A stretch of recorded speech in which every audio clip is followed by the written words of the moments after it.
Hannah, you're standing for Police, Fire and Crime Commissioner. Could you just tell us a little bit about your background?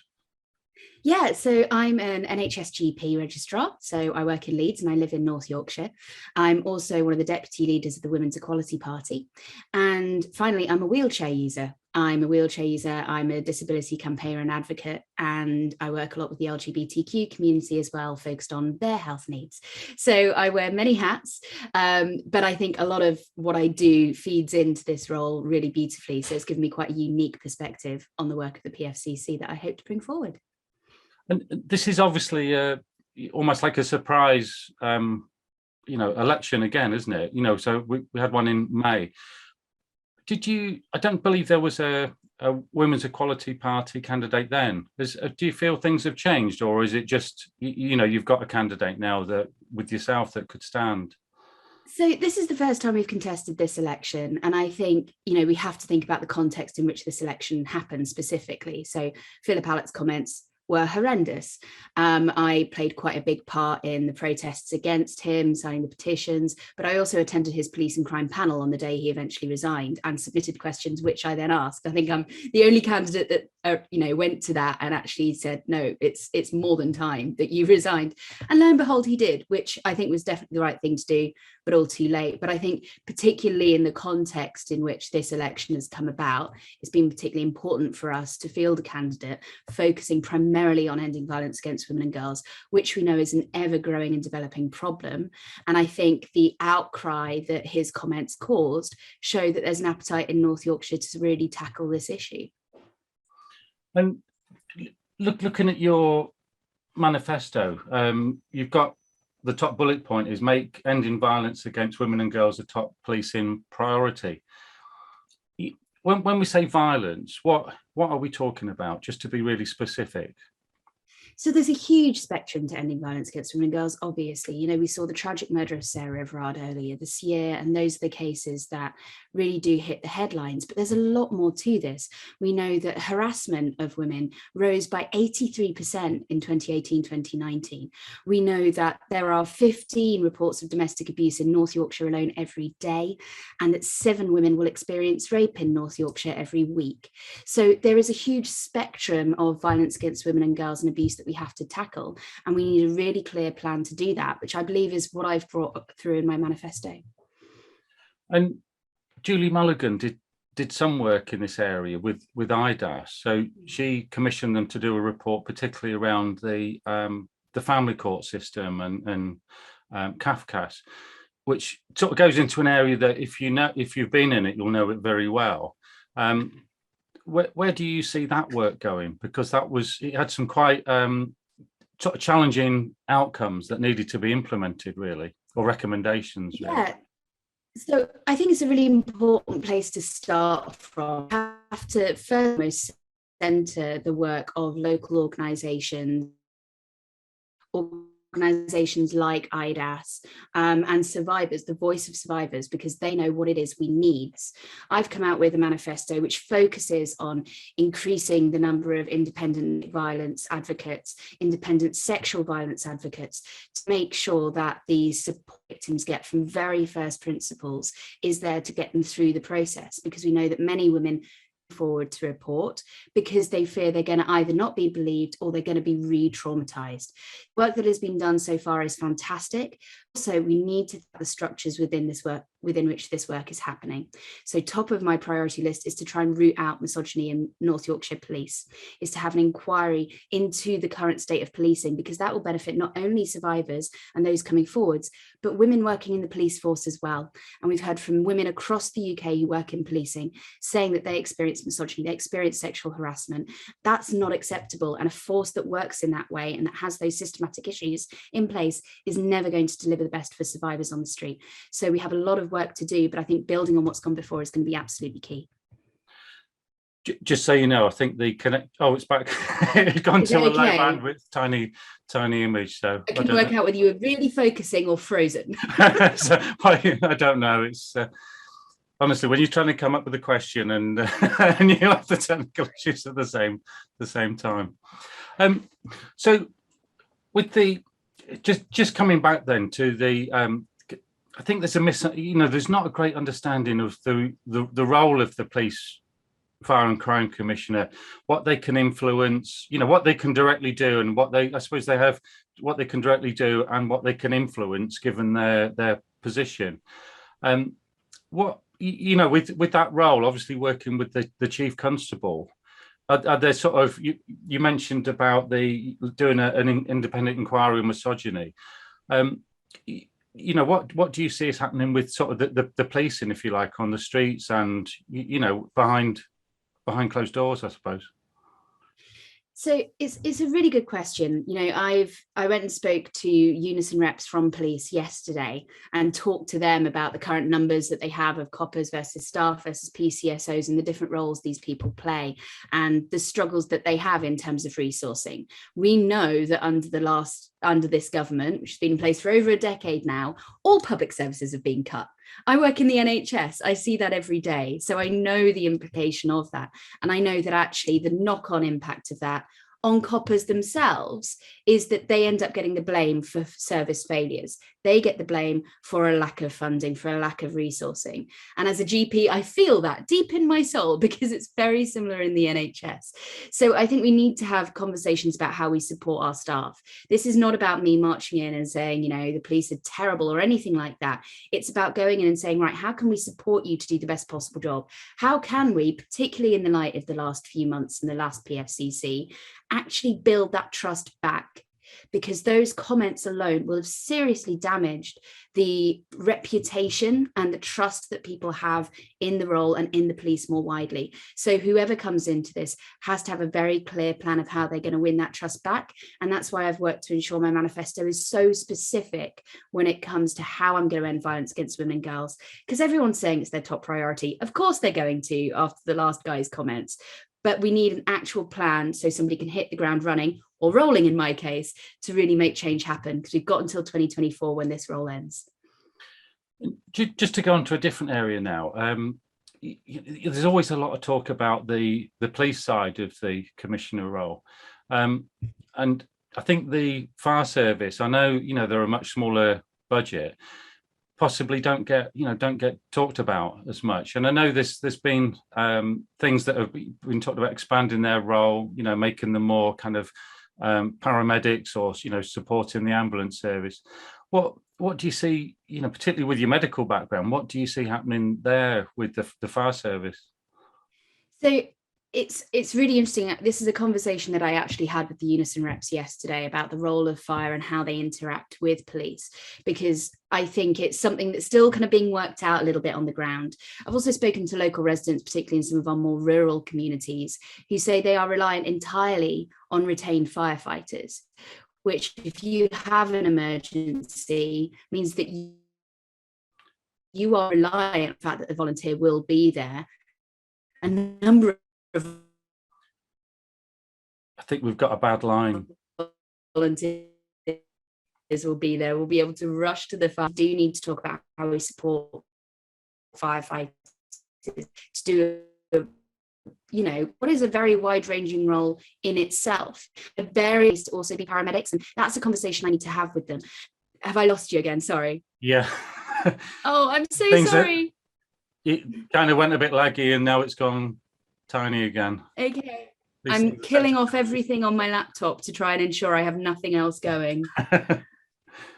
It's been fine until this week. Fine for months.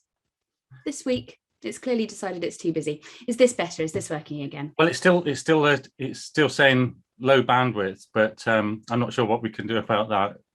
No, interesting. So you were saying about the retained firefighters then in rural areas, then being, in the areas being reliant on those.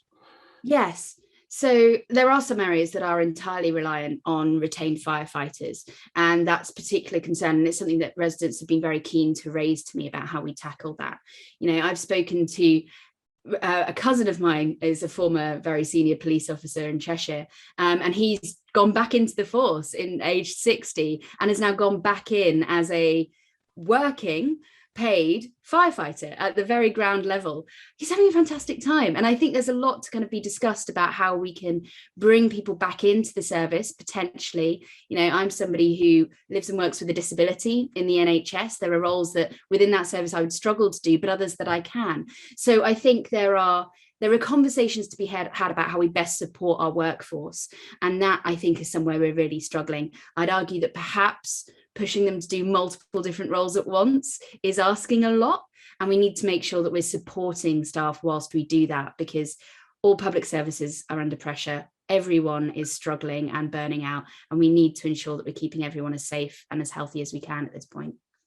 And I know from sort of previous discussions with the fire service, they'll say, although call outs have gone down, that's because of the work that they're already doing to prevent fires, you know. So to then assign them to other things would maybe cause the call outs to increase.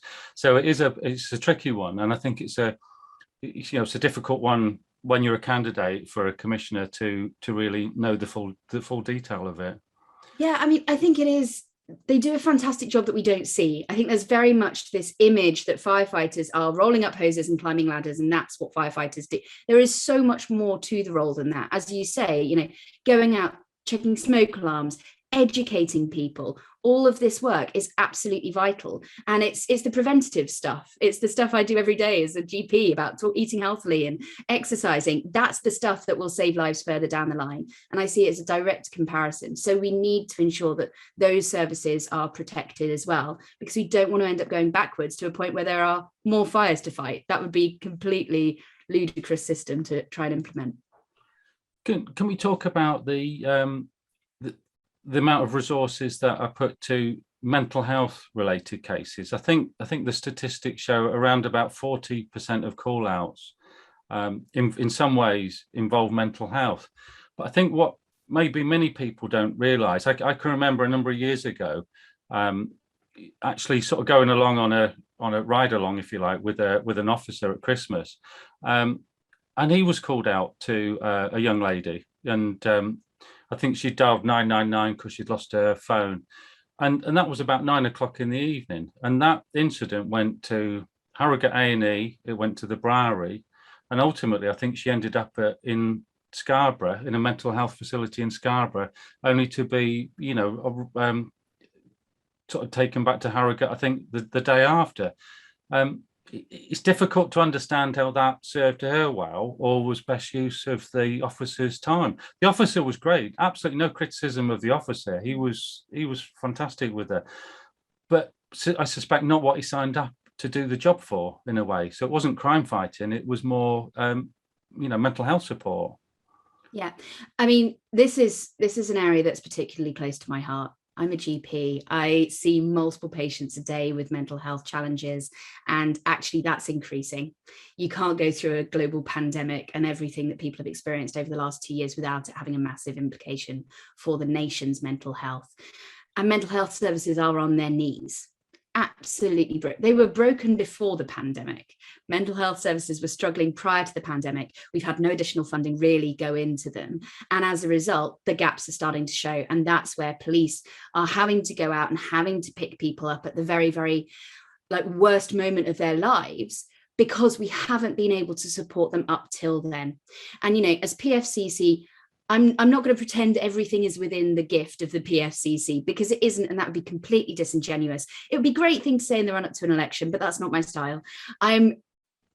I don't have necessarily powers to go and fix the whole of North Yorkshire mental health services. However, what you would have is those soft powers, those convening powers, where you can get different services together around a room, from community organisations right the way through to the police, and say, right, how can we have a more structured approach to this? How can we ensure that we have equal coverage of mental health services across the region? We're a very rural area, and we know that farmers and those in rural communities often have worse mental health outcomes because of isolation, because of that lack of community support. So I think there's a huge amount of work that can and should be done by the next PFCC.